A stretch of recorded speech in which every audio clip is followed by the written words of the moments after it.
کہ ایک مرتبہ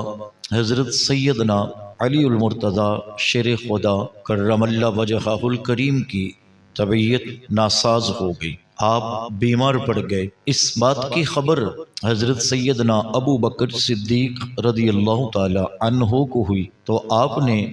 حضرت سیدنا عمر فاروق رضی اللہ تعالی عنہ اور حضرت سیدنا عثمان غنی رضی اللہ تعالی عنہ کو بلایا اور انہیں بتایا کہ حضرت سیدنا علی المرتضیٰ شیر خدا کی طبیعت ناساز ہے، کیوں نہ ہو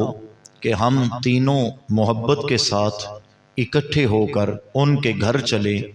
اور ان کی تیمارداری بھی ہو جائے گی تو ان کے ساتھ محبتوں کا سلسلہ بھی ہو جائے گا۔ حضرت سیدنا عمر فاروق رضی اللہ تعالی عنہ اور سیدنا حضرت عثمان غنی رضی اللہ تعالی عنہ نے اس بات پہ اتفاق کیا اور ساتھ اپنی رائے دی کہ ہم دیر کیوں کریں، ابھی چلتے ہیں اور جا کر سیدنا حضرت علی المرتضیٰ شیر خدا کی تیمارداری کرتے ہیں۔ تینوں عظمت والے اصحاب روانہ ہوئے اور سیدنا حضرت علی المرتضیٰ شیر خدا کرم اللہ وجہہ الکریم کے دروازے پر دستک دی۔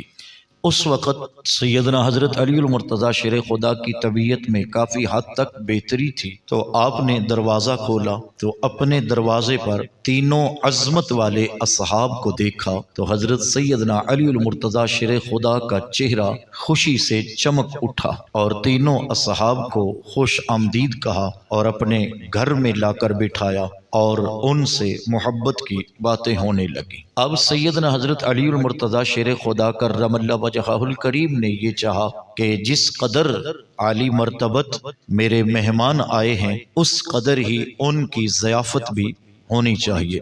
حضرت سیدنا علی المرتضیٰ شیر خدا کرم اللہ وجہہ الکریم نے اس وقت اپنے گھر میں دیکھا تو آپ کے گھر میں اس وقت تھوڑے سے شہد کے سوا اور کچھ نہ تھا۔ حضرت سیدنا علی المرتضیٰ شیر خدا نے اس شہد کو ایک سفید اور چمکدار برتن میں رکھا اور اسے اٹھا کر اصحاب رسول کے سامنے لے آئے۔ جب صحابہ کرام نے اس شہد کو دیکھا تو اس شہد میں اس وقت ایک سیاہ رنگ کا باریک بال نظر آیا تو حضرت سیدنا ابو بکر صدیق رضی اللہ تعالی عنہ فرماتے ہیں اس شہد کو کھانے سے پہلے اگر کچھ محبت کی باتیں ہو جائیں تو کتنا خوبصورت ہوگا۔ تو صحابہ کرام فرماتے ہیں جی بالکل یہ تو اچھی بات ہے۔ تو عرض کی گئی کہ آپ ہم سب میں بڑے ہیں، مرتبے کے اعتبار سے بھی تو عمر کے اعتبار سے بھی، تو اس پر گفتگو بھی آپ ہی شروع فرمائیے۔ تو حضرت سیدنا علی المرتضیٰ شیر خدا کے گھر میں یہ تینوں مہمان موجود ہیں اور تینوں مہمانوں کے سامنے شہد پڑا ہے اور صاحب تفسیر روح البیان لکھتے ہیں کہ وہ شہد جو تھا وہ ایک سفید رنگ کے چمکدار برتن میں تھا اور بڑا خوبصورت لگ رہا تھا، لیکن اس کے اندر جو سیاہ رنگ کا باریک بال تھا اس کا بھی کوئی اپنا ہی منظر تھا۔ تو حضرت سیدنا ابو بکر صدیق رضی اللہ تعالی عنہ نے یہاں سے بات شروع کی۔ آپ فرماتے ہیں کہ جس طرح یہ سفید رنگ کا چمکدار برتن ہے اور پھر اس میں ایک شہد جیسی میٹھی چیز موجود ہے اور پھر اس میں ایک باریک بال ہے، تو چلو اسی پہ ہی گفتگو شروع کرتے ہیں۔ تو حضرت سیدنا ابو بکر صدیق رضی اللہ تعالیٰ عنہ فرماتے ہیں کہ اللہ تعالیٰ جل مجدہ الکریم کا جو دین ہے وہ اس برتن سے بھی زیادہ نورانی ہے اور اللہ تعالیٰ کا جو ذکر ہے وہ شہد سے بھی زیادہ میٹھا ہے اور نبی کریم صلی اللہ علیہ وسلم کی جو شریعت مبارکہ ہے وہ اس بال سے بھی زیادہ باریک ہے۔ یہاں سے بات شروع ہوئی۔ حضرت سیدنا ابو بکر صدیق رضی اللہ تعالی عنہ نے برتن کو دیکھا، پھر اس میں شہد کو دیکھا، پھر اس میں باریک بال کو دیکھا، تو اس پر گفتگو شروع ہوئی اور کیا احسن گفتگو شروع ہوئی، کیا خوبصورت گفتگو شروع ہوئی اور کیا خوبصورت انداز ہے۔ حضرت سیدنا ابو بکر صدیق رضی اللہ تعالی عنہ فرماتے ہیں کہ اللہ جل مجدہ الکریم نے جو ہمیں دین دیا ہے وہ اس برتن سے بھی زیادہ خوبصورت اور چمکدار ہے اور اس برتن کے اندر جو شہد ہے اس شہد سے زیادہ میٹھا اللہ کا ذکر ہے، اور فرمایا جو نبی کریم صلی اللہ علیہ وسلم نے شریعت مبارکہ بنا کے ہمیں دی ہے وہ اس بال سے بھی زیادہ باریک ہے۔ جب اتنی خوبصورت بات باقی صحاب نے سنی تو حضرت سیدنا عمر فاروق رضی اللہ تعالی عنہ اسی پر بات کو لے کر آگے چلتے ہیں، اور حضرت سیدنا عمر فاروق رضی اللہ تعالی عنہ فرماتے ہیں اللہ نے جو جنت بنا رکھی ہے وہ اس برتن سے بھی زیادہ خوبصورت اور چمکدار ہے۔ اللہ نے ایمان والوں کے لیے جو جنت بنائی ہے وہ اس برتن سے بھی زیادہ خوبصورت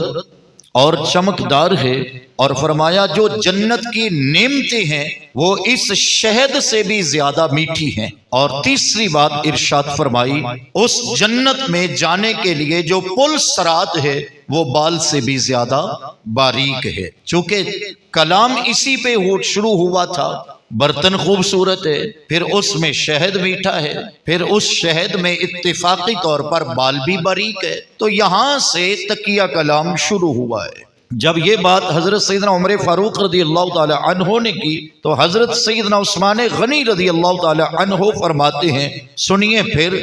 جو اللہ کا قرآن ہے وہ اس برتن سے بھی زیادہ خوبصورت اور نورانی ہے۔ کلام اللہ، اللہ کا قرآن، وہ اس برتن سے بھی زیادہ چمکدار، خوبصورت اور نورانی ہے، اور ساتھ فرمایا قرآن کی تلاوت وہ شہد سے بھی زیادہ میٹھی ہے۔ تلاوت قرآن یہ شہد سے بھی زیادہ میٹھی ہے، اور ساتھ فرمانے لگے کہ اس کلام اللہ کی تفسیر جو ہے وہ بال سے بھی زیادہ باریک ہے۔ چونکہ کلام اسی پہ ہو رہا تھا تو حضرت سیدنا عثمان غنی رضی اللہ تعالی عنہ نے بھی اسی پر کلام کیا کہ فرمانے لگے قرآن جو ہے وہ اس برتن سے زیادہ خوبصورت اور چمکدار نورانی ہے، اور تلاوت قرآن یہ شہد سے بھی زیادہ میٹھا ہے، اور فرمایا لیکن قرآن کی تفسیر جو ہے یہ اس بال سے بھی زیادہ باریک ہے۔ تو اب سیدنا حضرت علی المرتضی شیر خدا چوتھے رہ گئے۔ تین اصحاب نے تو اس پر بڑی خوبصورت بات فرمائی، برتن کو بھی سامنے رکھا، پھر شہد کی مٹھاس کو بھی سامنے رکھا، پھر بال کی باریکی کو بھی سامنے رکھا، پھر اس پر حسین گفتگو کو بھی سامنے رکھا۔ جب تین اصحاب نے ان تینوں چیزوں پر خوبصورت باتیں ارشاد فرمائی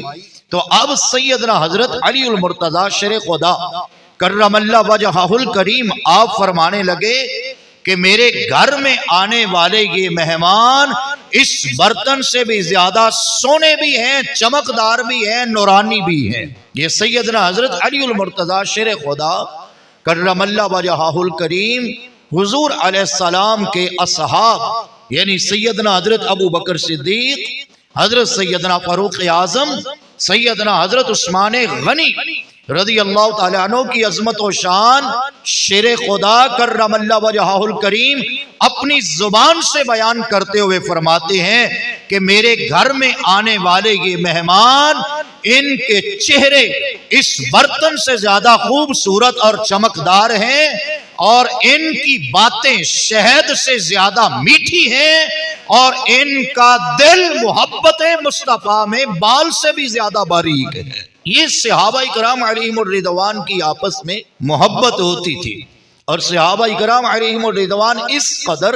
ایک دوسروں سے محبت فرمایا کرتے تھے، اس قدر ایک دوسرے کا حیا کرتے تھے، اس قدر ایک دوسرے سے محبتیں بانٹ دیا کرتے تھے۔